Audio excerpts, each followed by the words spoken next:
평안하십니까?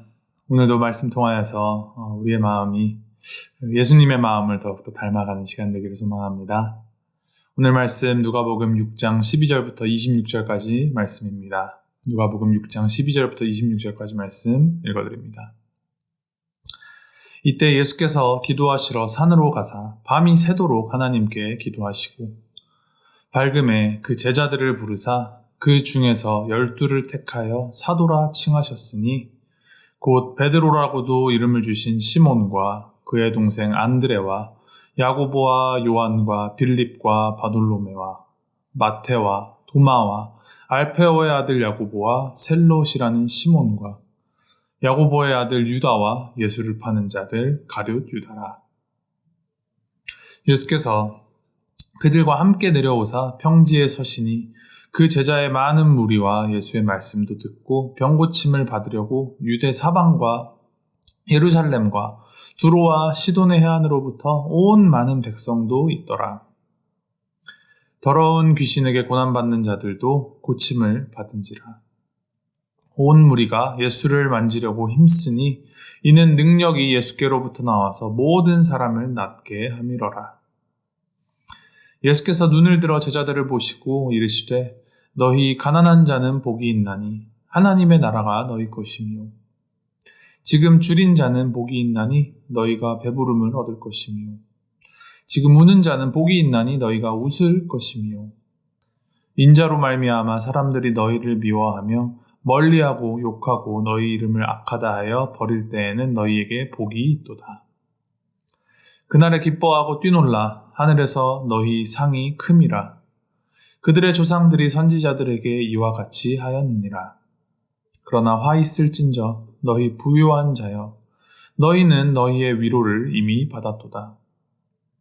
화 있을진저 너희 지금 배부른 자여 너희는 줄이리로다. 화 있을진저 너희 지금 웃는 자여 너희가 애통하며 울리로다. 모든 사람이 너희를 칭찬하면 화가 있도다. 그들의 조상들이 거짓 선지자들에게 이와 같이 하였느니라. 아멘. 예수님께서 본격적으로 공생애를 시작하시면서 12제자들을 모으십니다. 이 제자들을 모으신 예수님. 여기서 우리는 먼저 생각해야 할 것이 왜 제자들을 부르셨는가? 왜 저 12사람을 제자로 부르셨는가에 대한 그런 질문의 답을 한번 생각해 보아야 할 것입니다. 사실 예수님에게는 제자가 필요가 없었습니다. 모든 것이 가능하시고 모든 것을 아시는 예수님께서 마음만 먹으신다면 혼자서 단번에 모든 것을 완벽하게 끝내버리실 수 있는 그런 능력이 있으신 하나님이신데 예수님께서는 혼자서 그 모든 것을 그렇게 하지 않으시고 애써서 힘들게 제자들을 직접 찾아 불러 모으시고 그들을 통하여서 자신의 그 사역을 확장시키셨습니다. 왜 예수님은 제자들을 부르신 것일까요? 그것은 예수님께서 우리에게 그 하나님 나라에 일하는 방식을 보여주시기 위함입니다. 천지창조 이후 하나님께서 사람을 하나님의 형상으로 만드시고 그 하나님의 피조세계를 다스리게끔 권세를 위임하여 주신 것과 같은 원리입니다. 하나님께서 모든 것을 직접 다 다스리실 수 있으시지만 그 인간이라는 청지기를 세우셔서 이 세계를 다스리게 하신 것 그리고 이와 마찬가지로 예수님께서도 공생의 사역을 시작하시면서 제자들을 세워서 함께 사역하게 하신 것은 하나님의 창조와 다스림의 목적 그것이 효과적이고 효율적인 우리의 그 편협한 생각의 틀 안에 갇혀있는 하나님의 왕되심을 하나님이 스스로 뽐내기 위하심이 아니라는 사실입니다.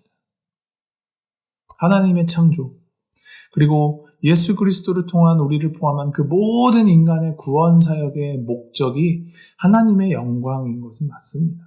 그러나 그 목표 하나만 완수하기 위한 그런 편협한 작은 의미의 영광이 아니라 하나님을 하나님으로 인정하고 믿고 따르는 사람들과의 관계 안에서 그 하나님을 의지하는, 하나님을 믿는 사람들이 하나님을 의지하고 하나님의 뜻을 이루어가는 그 모든 과정과 목표를 포함한 시작부터 끝까지 모든 것에 걸쳐서 하나님의 영광을 드러내기 위하신 것이 하나님의 뜻입니다.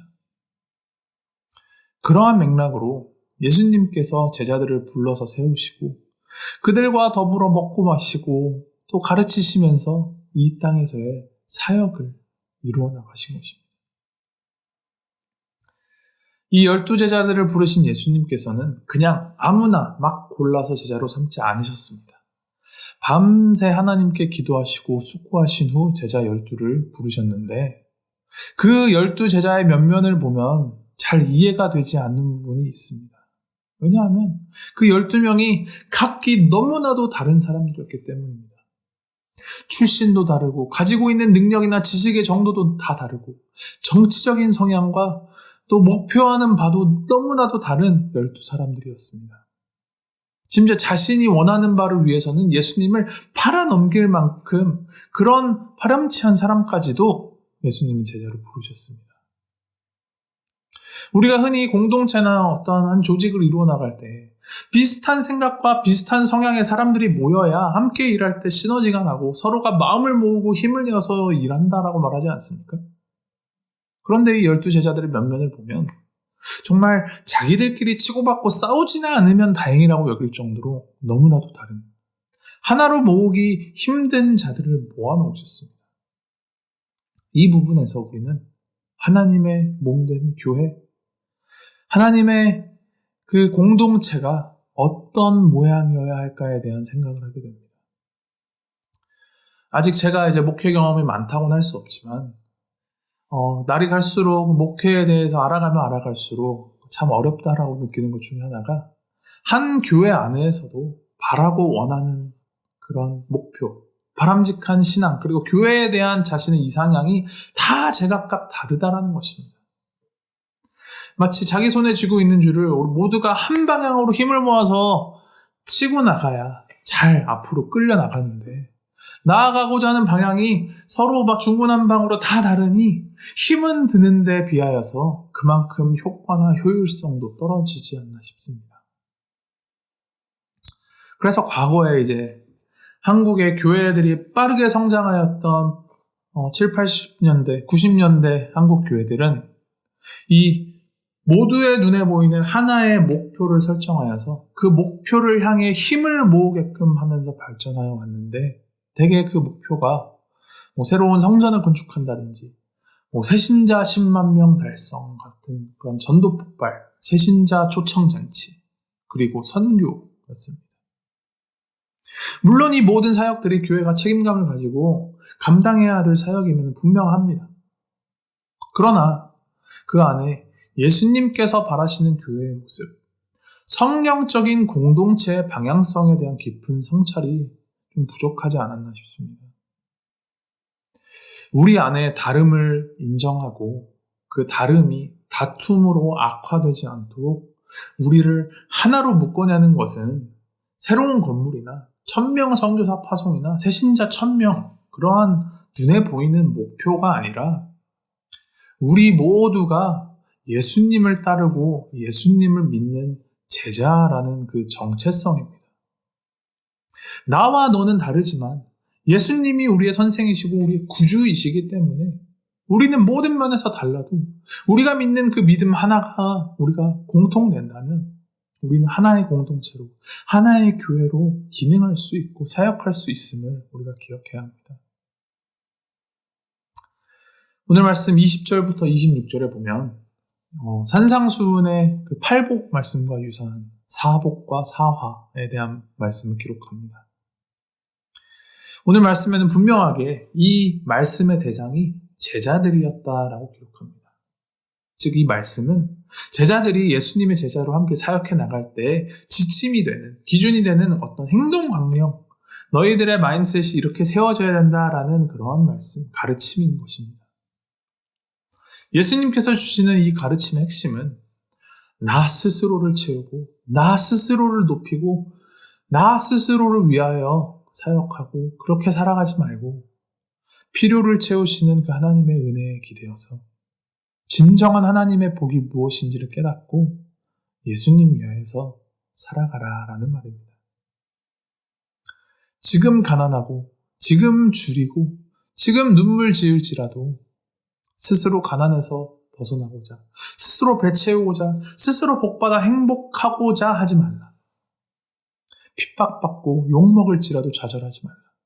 하나님께서 너희에게 하늘의 복을 약속하셨다. 그리고 스스로 부요하고 스스로 배부르고 스스로 행복하려고 자기 자신을 위해 살아가는 자, 자기 목표를 채우기 위해 살아가는 자에게는 화가 있을 것이다. 바로 그것이 제자된 모든 이에게 예수님께서 주시는 가르침입니다.